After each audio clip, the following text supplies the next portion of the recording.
Et nous sommes ensemble jusqu'à midi et on est en ligne avec Philippe Etchebest. Bonjour Philippe Etchebest. Bonjour, ça va?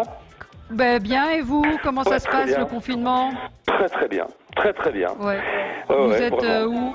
Je suis en Dordogne, je suis à 1 heure de Bordeaux, dans la ferme que nous avons depuis plus de 10 ans déjà. Donc on a quoi s'occuper, il y a tous les animaux qu'il faut nourrir le matin, le soir. Ils se foutent un peu du coronavirus, donc il faut vraiment s'en occuper.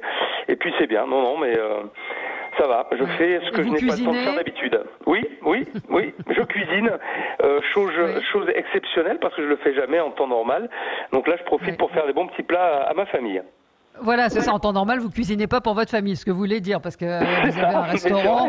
Vous avez un restaurant et c'est vrai que oui, quand on est chef, on n'a pas toujours le temps de s'occuper de sa famille. Top Chef ce soir sur M6, donc présenté par Stéphane Rothenberg. Vous êtes avec Hélène Darroze, Paul Perret et Michel Saran. C'est la 11e saison. Vous étiez venu nous en parler. Ouais. Comment vous sentez vous sur cette saison? Vous avez regardé, vous regardez ou pas les épisodes qui sont diffusés? Pour la première fois, je regarde Top Chef puisque là, je suis à la maison. Je fais des choses en ce moment que je ne fais pas habituellement. Donc, j'ai jamais eu le temps de regarder Top Chef puisque je travaille moi sur ces horaires-là. Donc là, forcément, par la force des choses, je regarde Top Chef et c'est plutôt sympa. J'aime bien le barbu là. Il est bien celui-là. J'aime bien le barbu un peu grande gueule. Il est sympa. Non mais il est sympa. Il a un bon fond. Ouais. Oui, puis, non mais c'est bien.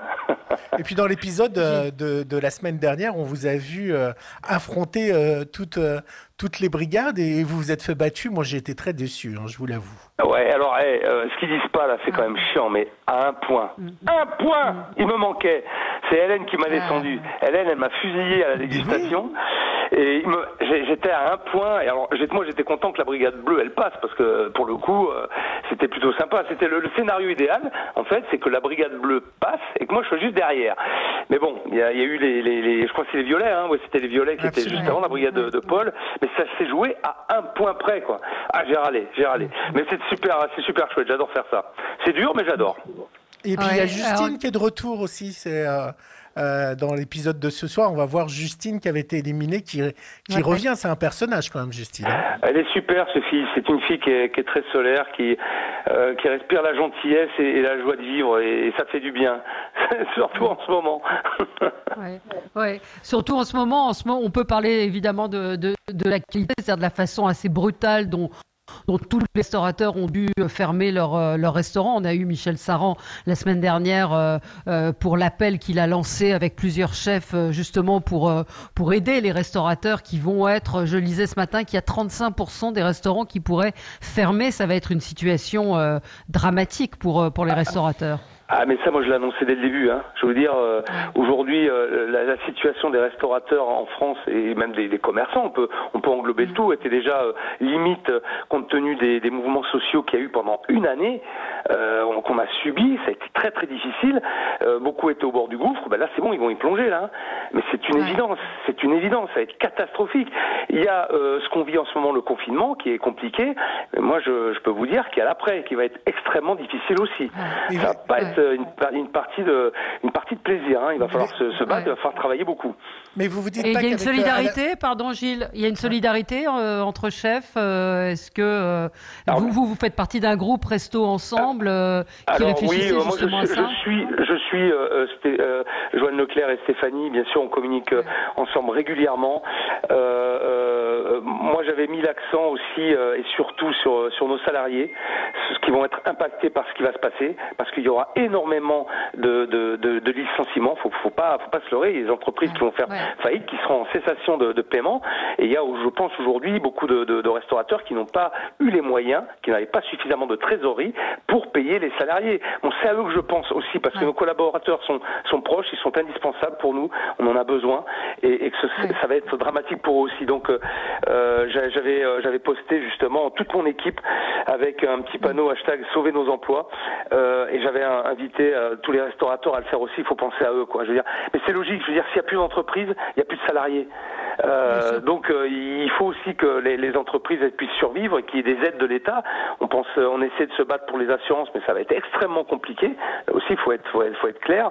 Le chômage partiel, on s'est battu aussi pour que nos salariés aient jusqu'à 39 heures de payé. Pourquoi eux n'auraient pas l'intégralité de leur salaire, ou en tout cas en partie, donc 84% de leur salaire, c'est pas normal. C'est pas normal. Donc il faut se battre pour eux aussi.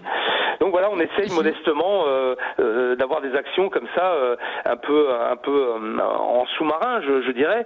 Mais je pense que le combat il va être après.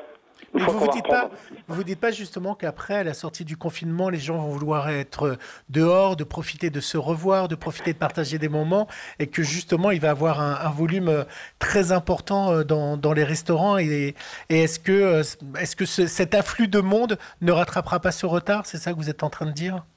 Alors, je vais vous dire un truc.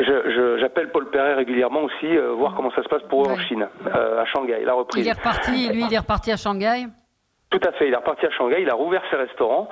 Aujourd'hui, la plus grosse de ses brasseries tourne à 50% et l'autre brasserie tourne à 10%. D'accord ? Okay. Donc, la reprise, oui, mais c'est une reprise qui est extrêmement lente. Je pense qu'il y a un traumatisme qui va être présent de la part des gens. Les gens, quand même, auront peur de sortir. Et je pense que nous, les restaurateurs, on sera les derniers endroits à être ouverts. Après le confinement. Donc, je sais pas.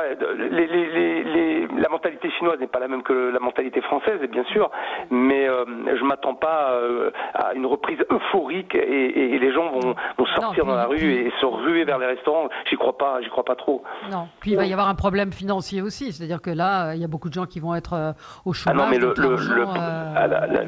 le problème, c'est un problème. Le problème financier, mais il va être colossal. Mais il va être colossal. Je sais pas comment on va pouvoir se relever de ça. Il va falloir, ou alors un effort collectif de tout le monde. Je dis bien de tout le monde, tous les Français, à bosser un peu plus. Vous savez, les Chinois, ce qui va se passer, les Chinois, eux, ils ont une mentalité qui est très différente. Eux, ils vont bosser 60 heures par semaine, ça va pas leur faire peur. Parce qu'eux, ils vont vouloir vite reprendre leur système économique comme ça l'était avant. En France, je suis pas convaincu de ça. Non, ça va pas se passer de la même manière. Ça va être plus compliqué. Vous êtes pas mis aux recettes sur Internet comme beaucoup de chefs? Vous faites des recettes ou pas? Non, vous n'avez pas eu envie? Non, j'en fais pas tellement. Vous savez, je vis un confinement très particulier. Une fois de plus, je fais ce que je n'ai pas l'habitude et le temps de faire en temps normal. Alors justement, je profite de ça. Je profite de ma famille. Je leur fais à manger. Je fais de la musique. Je m'occupe des animaux. Je m'occupe de la ferme. J'ai plein de travail à faire sur l'extérieur aussi. Alors j'ai la chance d'avoir cet extérieur-là, mais les journées elles passent très vite et j'ai beaucoup de boulot. Et le matin, on s'attarde à traiter les mails et justement à gérer les problématiques qu'on va pouvoir rencontrer après et anticiper justement la reprise avec les restaurateurs et avec les groupements de restaurateurs avec qui on échange. Donc non, je fais pas trop de trucs comme ça. Une dernière question. Vous allez manger quoi ce midi? Qu'est-ce qu'on va manger si je venais? Alors, à midi, je sais pas encore, mais je peux vous dire qu'hier, on s'est régalé. J'ai fait une petite tarte avec mon fils, cette tarte pomme abricot, et j'ai fait une belle quiche Lorraine qui était super bonne. Et qu'est-ce que j'ai fait d'autre? C'est son fille à midi, je m'en rappelle plus. Bon, c'est simple. Mais je sais pas. Après, j'ouvre le frigo, je regarde et puis voilà, je fais des choses. C'est l'inspiration. Et ce soir, on vous retrouve. Merci d'avoir été avec nous, Philippe Etchebest. Merci beaucoup. On vous retrouve ce soir sur M6 aux côtés d'Hélène Darroze, de Paul Perret et de Michel Saran, évidemment avec Stéphane Rothenberg à la présentation pour Top Chef. Merci à vous d'avoir été avec nous.